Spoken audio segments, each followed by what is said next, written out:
Alors je suis venue aujourd'hui soutenir Nathalie pour la balade qu'elle a organisée concernant l'anniversaire, le triste anniversaire du vol de son chien Sunny. C'est vraiment un drame pour toute personne dont l'animal de compagnie est volé, et c'est la raison pour laquelle donc elle se bat afin que la qualification du vol d'un animal de compagnie évolue.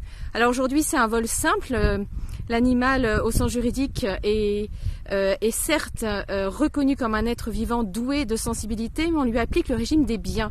Alors c'est le code civil qui nous le rappelle, mais ça a des conséquences notamment sur le plan pénal et la gestion d'un vol d'un animal. On va avoir une enquête au même titre qu'un vol pour tout bien. Donc c'est vraiment la soustraction d'une chose au sens juridique, et ça pourrait être une enquête pour le vol d'une montre ou d'une voiture, que ce serait exactement les mêmes démarches. Il existe des circonstances aggravantes, mais aucune ne prévoit le fait que le vol soit aggravé s'il s'agit d'un vol d'un animal de compagnie, alors qu'il s'agit quand même d'un être vivant. Vous avez comme circonstance aggravante, à titre d'exemple, le fait que le vol ait lieu, qu'il soit accompagné avec une dégradation ou des faits de violence. Ce n'est pas le cas lorsqu'il s'agit du vol d'un animal de compagnie, et c'est en ce sens qu'il faudrait une évolution de la loi selon l'association pour qu'on prenne en compte cette caractéristique quand même très importante. On a en face à nous le vol d'un animal, d'un être vivant qui ressent la douleur, le stress, etc. J'aime vraiment, à chaque fois que j'enseigne le droit animalier, citer le professeur Marguenot, qui nous dit que ce qui est important en droit, c'est la qualification juridique. La qualification juridique nous permet de connaître le régime juridique, c'est-à-dire les règles de droit qui sont applicables, et de là découle la considération qu'on a pour les faits. Et la considération des enquêteurs n'est pas plus importante lorsque c'est un animal qui est volé que toute autre chose, et c'est en ce sens qu'il faudrait vraiment une évolution. L'évolution, elle est possible. On l'a vu très récemment avec la loi du 30 novembre 2021 contre les faits de maltraitance animale. Les risques encourus en termes de sanctions ont évolué. Elles sont plus importantes, et il existe justement des circonstances aggravantes, notamment, par exemple, si les faits de sévices graves ou d'actes de cruauté engendrent la mort de l'animal, et ce qui permet donc de faire encourir à l'auteur des faits des peines plus importantes. Les vols de chiens engendrent vraiment des drames familiaux. Je pèse mes mots. Vous avez quand même, parmi les personnes qui ont des animaux de compagnie, plus de 2 personnes sur 3 considèrent que ce sont des membres à part entière de leur famille. C'est pour ça que c'est vraiment un réel enjeu pour et le propriétaire et l'animal, qui ressent aussi cette douleur, cette crainte lorsqu'il est volé. Vous avez énormément de personnes, un foyer sur 2 en France qui a un animal de compagnie, et notamment il y a quand même plus de 7 millions de chiens qui vivent dans nos foyers en France. Donc voilà pourquoi est-ce que c'est un enjeu.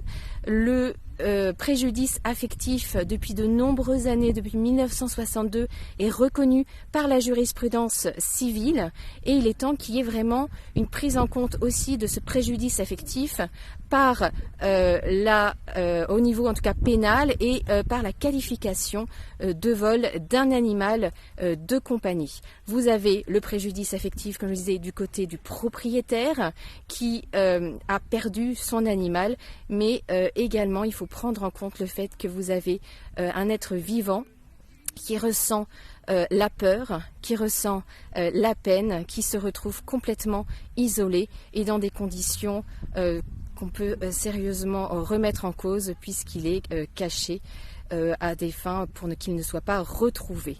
Donc il faut agir vite et prendre en compte cette gravité. Alors qu'est-ce qu'on pourrait faire aujourd'hui avant d'envisager tout de suite une réforme, ce qui engendre quand même du temps, bien évidemment.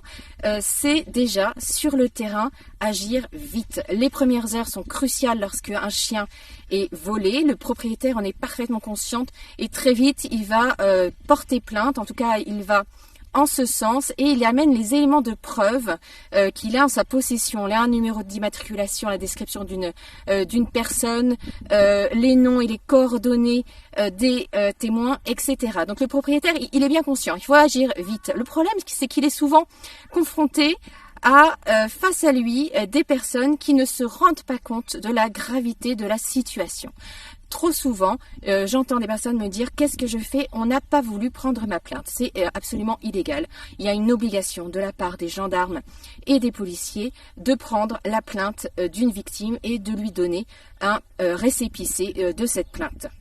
Vous avez même des propos qui sont absolument odieux, tels que « j'ai bien mieux à faire, il y a plus urgence, ce n'est qu'un chien, adoptez un autre chien ». Alors ce n'est pas possible aujourd'hui, vous avez un lien affectif avec cet animal très fort de part et d'autre et il faut absolument trouver dans l'urgence, enfin mener une enquête dans l'urgence. Pour cela, pour que les services de police et de gendarmerie comprennent cette situation, cette gravité, il faut absolument qu'ils soient formés.